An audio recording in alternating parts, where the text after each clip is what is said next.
என்றா இது மாமரம் மட்டும் இந்த சோடு இருக்குது.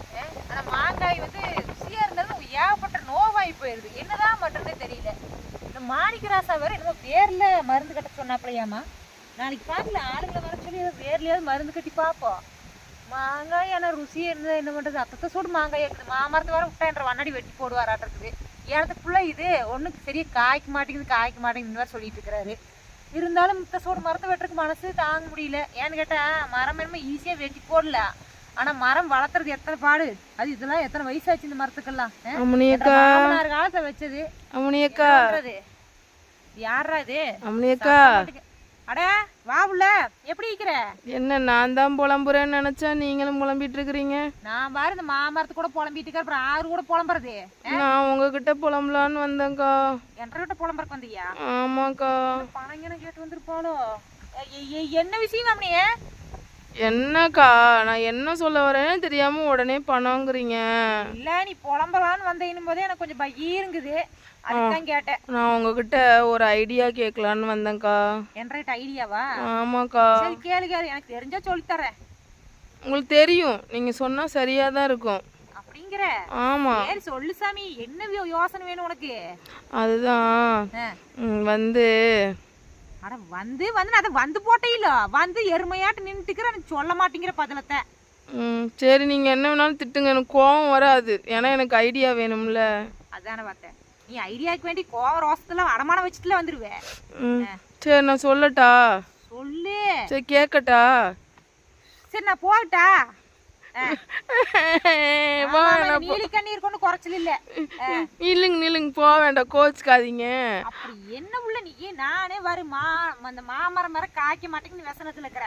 நான் அதை நினைச்சு புலம்பிட்டு இருந்தேன். நீ என்னமோ ஒன்றரை புலம்புல என்கிட்ட சொல்றேன்னு. அப்புறம் நான் என்ன நீ கேட்டா நீ சொல்ல மாட்டேங்கிற. மாமரத்துக்கெல்லாம் விசனப்படுறீங்க, எனக்காக விசனப்பட மாட்டீங்களா? மாமரம் விசனப்பட்டா மாமரத்துக்காக விசனப்பட்டா மாமரத்தினால எனக்கு பிரியோசனம் இருக்குது. உனக்கு பார்த்தா எனக்கு என்ன பிரியோசனம் இருக்குது? ஏதோ வம்பு தானே வேலைக்கு வரு. நான் வம்பளக்கிறதாவே தான் உங்க கண்ணுக்கு தெரியும். எனக்கு இருக்கிற பிரச்சனையும் எனக்கு தானே தெரியும். உங்களுக்கு எப்படி தெரியும்? சரி சொல்லு, என்ன விஷயம்? நான் கேட்கறேன், சொல்லு. நீ கேட்கலாம் விடவும் மாட்டேன். உன்னோட பிரச்சனை என்ன? நீங்க கேட்டுதான் ஆகணும்க்கா, வேற வழியே இல்ல. 10 நிமிஷம் இதையே சொல்லிட்டு இருக்கிறான். சொல்லி தொலை மாட்டேங்கிறான். சொல்லு சாமியே. அக்கா அதான் வந்து எனக்கு அர்ஜென்டா 1 லட்ச ரூபாய் பணம் வேணும். ஐயோ எனக்கு நெஞ்சே வலிக்குதே. என்னது 1 லட்சமா? என்கிட்ட 1 ரூபா கூட கிடையாது. நீ என்ன நம்பி 1 லட்சம் ரூபா கேக்குற மாதிரி. அக்கா 1 லட்ச ரூபா நான் உங்ககிட்ட கேட்கலக்கா. என்கிட்ட கேட்கலையா? அப்ப சரி இப்ப கேளுங்க. இப்ப சொல்லு. என்கிட்ட கேட்கலீங்களா? அக்கா உன்கிட்ட கேட்கலக்கா. நான் சத்தியமா நீ என்கிட்ட கேட்கலீங்களா? அக்கா சத்தியமா கேட்கலன்னு சொல்றேங்களே. சரி இப்ப சொல்லு சாமி. அதான் 1 லட்ச ரூபா பணம் வேணுமா, அதுக்கு நான் லோன் அப்ளை பண்ணனா. அப்புறம் அது முதல்ல இழுக்காம சட்டு புட்டுன்னு விஷயத்த சொல்லு. லோன் அப்ளை பண்ணிருக்கேன்க்கா, அது கிடைக்குமா கிடைக்காதான்னு வேற தெரியல. முதல் லோன் எடுக்கிறியாக்கு? இல்லக்கா இது 3வது லோனுக்கா. இவ்வளவு ஏதாவது நல்லா சொல்லியே போறேன். இன்னும் உனக்கு கொஞ்சமாவது ஏதாவது இருக்குதா? சரி உன்னோட வண்ணாடிக்கு வருமானம் எவ்வளவு? ஒரு 10 ல இருந்து 15,000 ரூபாய் கிடைக்கும்க்கா. 10 ல இருந்து 15,000. உனக்கு வருமானம் எவ்வளவு? ஒரு 10 ரூபா கிடைக்கும்க்கா. மொத்தமா 25,000 வச்சுக்கோ. லோன் வாங்கி வச்சுக்கிற. அதுதான் சொன்னேங்களே 3வது லோனுன்னு சொல்லி. அதெல்லாம் மாசமான எவ்வளவு கட்டணும்? அதுவே எப்படியும் போயிருங்கக்கா. அவரோட வருமானம் மொத்தமும் லோனுக்கு தான்க்கா போகுது. கிருஷ்ணகிரி மொத்தத்துல ஒரு ஆள் வருமானம் கடன் கட்டுறதுக்கு போயிருது. 10,000 ரூபாய் வச்சு இந்த காலத்துல நீ என்ன உழப்பத்தனம் பண்ண முடியும்? ஒரு பொம்பளை என்ன பண்றதுக்கா? அப்புறம் அவசரத்துக்கு யார்கிட்டயும் வாங்கவும் முடியறது இல்ல. இங்க பாரு கண்ணு, நான் உனக்கு சொல்றேன், நல்லா கேட்டுக்கோ. கடன் வாங்காம இந்த உலகத்துல யாருமே கிடையாது. எல்லாருமே கடன் வாங்கித்தான் ஆக வேண்டிய அத்தியாவசியம் வந்தா கடன் வாங்கித்தான் ஆகணும். ஆனா கடன் வாங்குறதுலயும் ஒரு யோசனை வேணும். நம்ம கழுத்துக்கு மீறி கடன் வாங்க கூடாது சாமி. சரியா? நம்மளால சமாளிக்க முடியும்னா இப்படி 10,000 சம்பாதிக்கணும்னு வச்சுக்கோ. 2,000 ரூபாய் கடன் வாங்குறது தப்பு இல்லை. ஆனா நீ 15,000 ரூபாய் கட்டுற மாதிரி கடன் வாங்கினீங்கன்னா அது உனக்கு ரொம்ப ஆபத்தான ஒரு விஷயம். புரியுதா? அதனால கடன் தயவு செஞ்சு கடன் என்னைக்கும் வந்து கடனை விட்டா ஆளையே கொள்ளுன்னு கேள்விப்பட்டுக்கிறே இல்லையா? எத்தனையோ பேர் எத்தனை நியூஸ் பேப்பர்ல போட்டுக்கிறாங்க. கடன் தொல்லை தாங்க முடியாம தற்கொலை பண்ணிட்டாங்க, என்ன மருந்து குடிச்சு போட்டாங்க அப்படின்னு எத்தனை விஷயம் இருக்குது. கொஞ்சமா கூறுகட்ட குக்கராட்டு இருக்கிற நீ. நான் இப்ப என்னக்கா பண்றது? கேளு.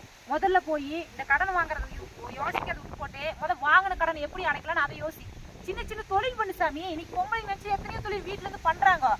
சுயதொழில் எத்தனை இருக்குது, நமக்கு அரசாங்கம் எவ்வளவு விஷயம் கொடுக்குது. மகளிர் குழுல வந்து மகளிருங்கிறது வந்து குழு வந்து கடன் கொடுக்கறதுக்கு மட்டும் இல்ல, அதுல தொழில் தொடங்கறதுக்கும் ஒரு யோசனை இருக்குது. அது தெரியுமா உனக்கு? போதும் தெரியும்க்கா, இருந்தாலும் கடன் அடைக்கிறதுக்கு என்ன பண்றதுன்னு தெரியலக்கா. ஒரு கடன் அடைக்க இன்னொரு கடன், இன்னொரு கடன் அடைக்க இன்னொரு கடனே கடன் ஆகுது. கடன் என்னதான்க்கா பண்றது? இதுதான் தப்பு சாமி. நம்ம வந்து கடனை வாங்கி வாங்கி இன்னொரு கடன் அடைச்சிட்டே இருந்தீங்கன்னா நீ வாழ்க்கையில கடனே அடைக்க முடியாது.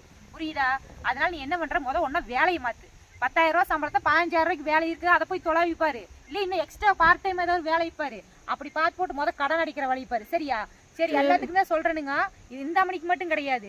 கடன் வந்து வாங்குறது தப்பு கிடையாதுங்க. ஆனா கடன் அளவுக்கு அதிகமா வாங்கிடாதீங்க, கடைசியா குடும்பம் சீரழிஞ்சு போயிருங்க. எனக்கு நான் சொல்றது, இந்த சேனல் உங்களுக்கு பிடிச்சிருந்தா வில்லேஜ் ஜெமினி சேனலை சப்ஸ்கிரைப் பண்ணுங்க, லைக் பண்ணுங்க, ஷேர் பண்ணுங்க. முக்கியமான விஷயம்ங்க, கமெண்ட் பண்ணி போடுங்க. போயிட்டு வரணுங்க. வரட்டுங்களா?